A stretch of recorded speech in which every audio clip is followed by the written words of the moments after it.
Hello ladies and gentlemen, boys and girls, my name is Octoman and this is the Let's Play for Epic War Saga Relaunch in 2K18. In the last part I was beating this little doggy dude over here. Nothing fancy at all, as you have seen already, and I mastered this one to 300%. Also, I was checking out some different things I'm gonna discover probably later on in this video, or probably in the next one, about the Barbatos King armor itself. Since this is going to be one of my long-term goals, and I'm gonna show you what's going on, probably in some Excel sheet, and how you can personally build this one if you like to, without thinking about it pretty hardly. However, currently I have like 2 million of gold, which I probably are going to use for one or two of these Barbatos King armors, so I can actually become stronger in case of mana, and can also invest my rest of my money, for example, into dimension access to increase my power if I need to. And at the moment I don't need to, so my current stats, as you can see, are 1000 in attack. I have still a lot of skill points left over here, and well, that's pretty much it. I don't need to invest anything at the moment, so well, why should I, you know? Also, I still have my 6 cyborg suits, wearing them with love, and yeah, we can actually go forward into stuff and actually, yeah, go to mission 4 in chapter 9. And this mission is going to be rather simple. I mean, there are 100 ways to actually clear this one. It just depends on how much time you have. So we can actually look into this pretty quick. I'm gonna show you several different ways to beat it down, and also gonna show you some ways which are even faster than you should beat it down. Okay, so let's take a look at this guy over here. Leviathan is going to be not a strong one, just has a water attack as a special, and it's rather unique to the other ones. Of course, he's playing a lot of water units, and of course in the very beginning he calls the Sea Serpent, which is a rather strong water unit, as you can see. This is because he is starting with a fatality drink as well as a doping pill to maximize mana, even if that setup doesn't really make sense, except for this HP and attack buff from the fatality drink. This one is kind of useless over here, but yeah, we don't care about this. So as you can see, he's using water. He is a thunder unit. We probably never see. It depends, of course, on what we are playing. So we shouldn't take out our water units to not get eaten by the Pegasus Knights. And if it does happen, then we should be prepared for this. So, for example, what we can do is we can to go against all these water units over here. Also, here's the Lamia. We already talked about this. Well, not really, but that's another water unit we can buy in the water temple. What I want to take with me at the very first is going to be the Holy Matriarch, so I can actually go against all the water units coming in. Also, there will be a lot of little hobbits we need to take care of. So, and what we can do is with that little hobbits, well, we can shred them with anything we have. For example, when we have stronger little hobbits, we can go against them. So let's check the stats. As you can see, his little hobbits are a bit stronger than mine are. So probably we take something in our deck which is taking care of all that things for us, so we don't need to take care of this at the moment. So I'm gonna just take my weeklies and dailies and stuff. However, what I want to take care of or take with me is something to be good against Earth, so any white unit should do the job. What does it mean? We can use the White Tiger to encounter this, but probably that's going to be a rather big amount, I guess. So let's check it out. We can probably take some Centaur Lancer or some Dwarf Shooters to keep them basically far away from us if we like to. So gonna pick them just in case. So you can see what's going on at the moment. Also, when we are able to reach the boss at all, because we just pushed him back to the far right, then we are able to do final damage, and that can be done by anything big, I guess, as well as several other units. What I probably want to take care of or check out is maybe the Reaper as well, just in case. So we're gonna take them, or this guy, with us as well, so he's not going to be much affected actually by these water attacks, and we can literally send this dude out in the very first place.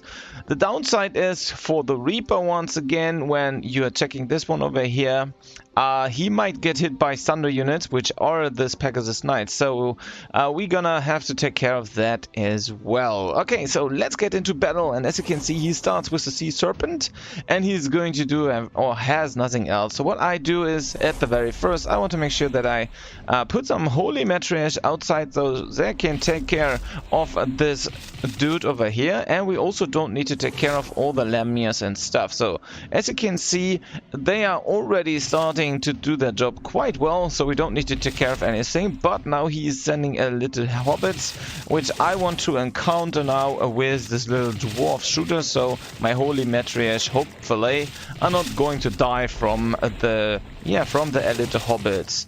And since he's keeping sending elite hobbits, I'm gonna put some more shooters over here. They are close range, or in this case a range S unit, so not as bad at all, and they can, as you can see, take care of all the elite hobbits coming into. So, and that's basically it what you can do. So you just mix up your dwarf shooter with Holy Matriarch, of course. Don't forget to get them into range, and as you can see, they already start to do quite a decent amount of damage. And if that damage is not enough, once again, we can probably send something big.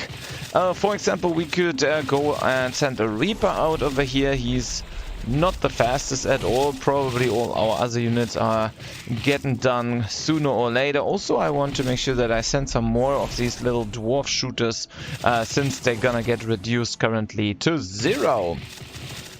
So, and the Reaper is in position already to get rid of all this little hobbits as well. Gets a hard pushback from all the other things, so probably he has a hard time to get into range.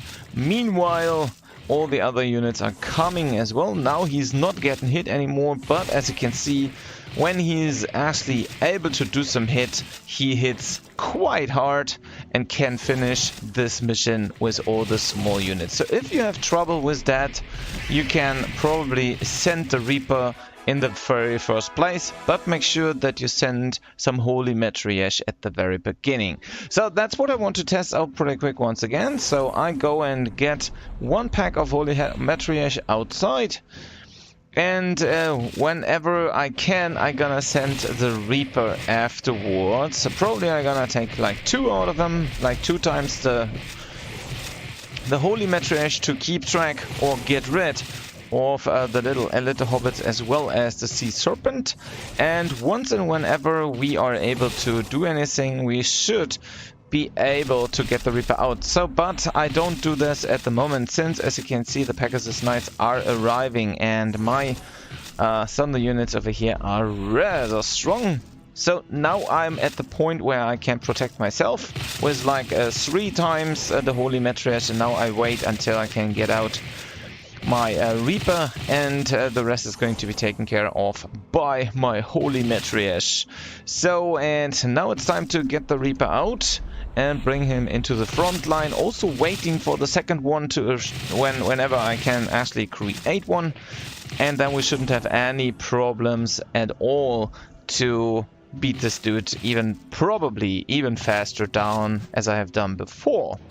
So, second Reaper is on its way. The first Reaper should take care of everything over here. He's also healing himself, meanwhile doing damage. And whenever he comes to, into range, then you shouldn't have any problems to do actual damage at all to the boss, to the Leviathan, and is going to beat him down probably in the same amount of time.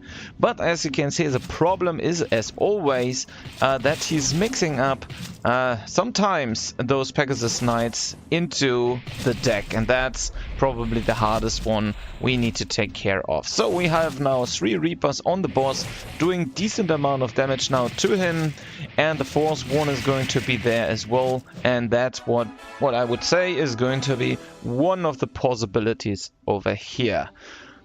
There are even more possibilities just to mix up everything as good as you can and do some decent amount of damage. So let me show you some other way over here, which you probably don't predict to see. So the first one I want to show you is using the Phantom Beast. So you can also check out the time. They are just quickly rushing over. He still casts out everything he wants to. The better, or actually the timing is a bit interesting over here, since all of the water pushbacks and all the other things. But what you can actually see is when I send these two over, there are, yeah, they need probably not longer than half a minute to clear the spawn. So this is going to be one of the quicker ways I discovered over here. And there's also one more, which is going to be the white tiger, since they are in a population of 4. Probably you need a bit more into attack at all, so whenever they get hit by the water attack from the boss actually, or from the enemy, it can be that they're gonna die before they even reach the spot. So if you are a bit stronger and you want to save a lot of time, as you can see, even that guys are pretty decent in clearing mission 4 in chapter 9. So that's basically everything for this current video. I hope you enjoyed this one. I hope you learned something and this will help you out in the future as well. Thanks a lot for watching. Thumb this video up if you like it, as well as subscribe to the channel if you haven't already. See you in the next part and happy farming. Bye bye.